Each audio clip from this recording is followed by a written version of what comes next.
আমরা যারা বিধায়ক আছি, আমাদের পরিবারের চিকিৎসা পরিষেবা নেওয়ার জন্য আমরা বেসরকারি উদ্যোগে যাই, এটা আমাদের বন্ধ করা দরকার।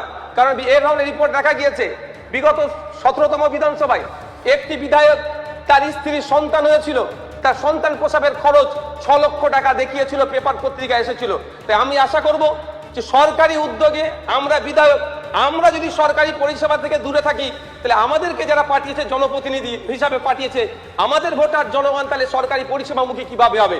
তাই স্যার, স্বাস্থ্য ব্যবস্থার বরাদ্দ কত হয়েছে তার থেকে বড় কথা, যখন আমরা দেখব নিয়মিত কোনো গর্ভবতী মা হসপিটালে বেড পাচ্ছে, একজন বৃদ্ধাকে এমআরআই করার জন্য কোনো বেসরকারি প্রতিষ্ঠানে যেতে হচ্ছে না, অথবা দুর্ঘটনায় আহত কোনো ব্যক্তিকে এই হসপিটাল থেকে ওই হসপিটালে যাওয়ার যে পীড়াদায়ক যন্ত্রণার সম্মুখীন হতে হয় সেটা থেকে মুক্তি পাচ্ছে, অথবা কোনো গরিব মানুষ তার চিকিৎসা পরিষেবার পরে ঔষধ কেনার জন্য তার পকেট থেকে হাজার হাজার টাকা খরচ করছে না। স্যার, ন্যাশনাল হেলথ পলিসিতে বহুদিন ধরেই সরকারি স্বাস্থ্য ব্যয় বাড়ানোর কথা বলেছে। এই 2026-27 অর্থবর্ষে নতুন সরকার প্রায় 3,500 কোটি টাকা মতো বৃদ্ধি করেছে। অবশ্যই এটা আমাদের কাছে একটা আশার আলো দেখাচ্ছে। তবে স্যার, শুধু বরাদ্দ বৃদ্ধি করলেই হয় না, কোন খাতে কিভাবে খরচ হচ্ছে সেটাও কিন্তু একটা প্রশ্ন থেকে যাচ্ছে। এনে স্যার আমি সরকারের কাছে 5টা মৌলিক প্রশ্ন রাখতে চাই।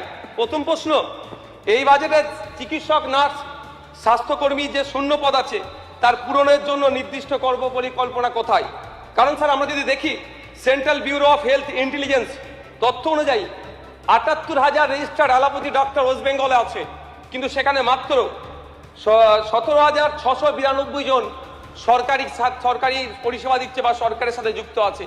একটা বড় যে ল্যাব তৈরি হচ্ছে, তথ্য বলছে স্যার, নার্স ডক্টর মিলিয়ে ওয়েস্ট বেঙ্গলে প্রায় 65% শর্টেজ আছে, আর স্পেশালিস্ট পোস্টে প্রায় 85% স্যার শর্টেজ আছে। স্যার, যদি আমি ডক্টরের রেশিও দেখি, ডক্টর পপুলেশন রেশিও WHO নির্দেশ অনুযায়ী প্রতি 1000 মানুষের একজনের ডক্টর দেখা দরকার। আর আমাদের ওয়েস্ট বেঙ্গলে বিগত 15 বছরের সরকার নীল সাদা রঙের উন্নয়নের বুলিয়াউড়ে সেখানে পৌঁছে দিয়েছে 1665 জন পৌঁছে একটা মাত্র ডাক্তার। আমাদের ব্যাপক স্যার ঘাটতি আছে। নার্সের ক্ষেত্রে যদি দেখি, ওয়ার্ল্ড হেলথ অর্গানাইজেশনের নির্দেশ অনুযায়ী 500 জনের ক্ষেত্রে একটা নার্সের হওয়া দরকার ছিল। আমাদের ওয়েস্ট বেঙ্গলে এই মুহূর্তে 1100 জন মানুষ পিছু একজন করে নার্স।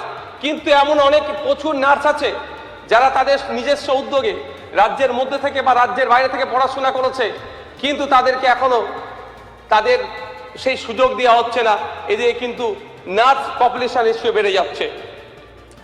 স্যার, গত 17 জুলাই একটি Calcutta national medical college and হসপিটালের প্রিন্সিপাল স্যার আমাদের স্বাস্থ্যমন্ত্রী স্যারকে চিঠি করেছেন যে 100 বছরের পুরাতন প্রতিষ্ঠান, ওখানে প্রায় 50% ডক্টরের অনুপস্থিতি সেখানে নাই।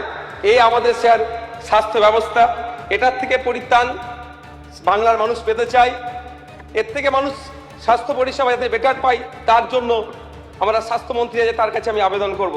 দ্বিতীয় প্রশ্ন স্যার, জেলা হাসপাতালগুলিকে প্রকৃত অর্থে সুপার স্পেশালিটি পরিষেবায় উন্নতিকরণ করার কি পরিকল্পনা আছে? স্যার, আমি প্রকৃত অর্থে এই জন্যই বললাম, এমন ঘটনা আছে পশ্চিমবাংলায়, এক্সরে মেশিন আছে, টেকনিশিয়ান নাই। টেকনিশিয়ান থাকলে এক্সরে যে প্লেট রিপোর্ট করার জন্য না পেপার আছে না প্লেট আছে, এই দুরবস্থা চলছে। আমাদের সেক্ষেত্রে আমরা আশা করব যে এই সমস্যা থেকে আমরা পরিত্রাণ পাবো। কারণ আমরা বেডের ক্ষেত্রে যদি দেখি, WHO নির্দেশনা অনুযায়ী প্রতি 1000 মানুষের জন্য ওয়েস্ট বেঙ্গলে 3 থেকে 5টা বেডের দরকার। সেখানে আমরা বাস্তবিক অর্থে দেখছি পশ্চিমবাংলায় প্রতি 1000 মানুষের জন্য একটা বা একটার একটু বেশি 1.1 বেড হচ্ছে। এই দুরবস্থার মধ্যে দিয়ে স্যার আমাদের স্বাস্থ্য ব্যবস্থা চলছে। স্যার, আমার তৃতীয় প্রশ্ন, গ্রামীণ স্বাস্থ্য কেন্দ্রগুলিতে বিশেষজ্ঞ চিকিৎসকের নিশ্চিত করার পদক্ষেপ কি নিয়েছে স্বাস্থ্য দপ্তর? কারণ স্যার দেখছি স্পেশালিস্ট যে পোস্ট আছে 85% স্যার সেখানে শর্টেজ। স্যার, আমার চতুর্থ প্রশ্ন, সরকারি হাসপাতালগুলোতে বিনামূল্যে ঔষধ, রোগ নির্ণয় পরিষেবা সম্প্রসারণের লক্ষ্যমাত্রা কি? স্যার, পঞ্চম প্রশ্ন, বরাদ্দকৃত অর্থ কোথায় কিভাবে খরচ হচ্ছে তার একটা হোয়াইট পেপার জনসম্মুখে আনা হোক। স্যার, পরিশেষে যেহেতু আমার সময় স্বল্প, স্যার আমি দুটো স্যার ডিমান্ড রাখবো। প্রথম ডিমান্ড হচ্ছে স্যার, কেন্দ্রীয়ভাবে রেফারেন্স সিস্টেম করা হোক। এটা মুর্শিদাবাদ, মালদা, দিনাজপুরের মানুষ যখন এখানে চিকিৎসা নিতে আসছে, এখানে বেড না পেয়ে দালালের খপ্পরে পড়ে যাচ্ছে। তা কেন্দ্রীয়ভাবে রেফারেল সিস্টেম ব্যবস্থা হোক, এবং সাথে সাথে আমরা যারা বিধায়ক আছি আমরা আমাদের পরিবারের চিকিৎসা পরিষেবা নেওয়ার জন্য আমরা বেসরকারি উদ্যোগে যাই, এটা আমাদের বন্ধ করা দরকার। কারণ এই ধরনের রিপোর্ট দেখা গিয়েছে বিগত 17তম বিধানসভায় একটি বিধায়ক তার স্ত্রীর সন্তান হয়েছিল, তার সন্তান প্রসবের খরচ 6 লক্ষ টাকা দেখিয়েছিল, পেপার পত্রিকা এসেছিল। তাই আমি আশা করব যে সরকারি উদ্যোগে আমরা বিধায়ক আমরা যদি সরকারি পরিষেবা থেকে দূরে থাকি, তাহলে আমাদেরকে যারা পাঠিয়েছে জনপ্রতিনিধি হিসাবে পাঠিয়েছে আমাদের ভোটার জনগণ, তাহলে সরকারি পরিষেবামুখী কিভাবে হবে? তাই এই বিষয়টি থাকবে স্যার। আর একটা কথা, যে আমাদের বাড়ির মেয়ে, আমাদের বাড়ির কন্যা, স্বাস্থ্যমন্ত্রীকে আমি বলবো আপনি এটা স্পেশাল আরো উদ্যোগ নিন।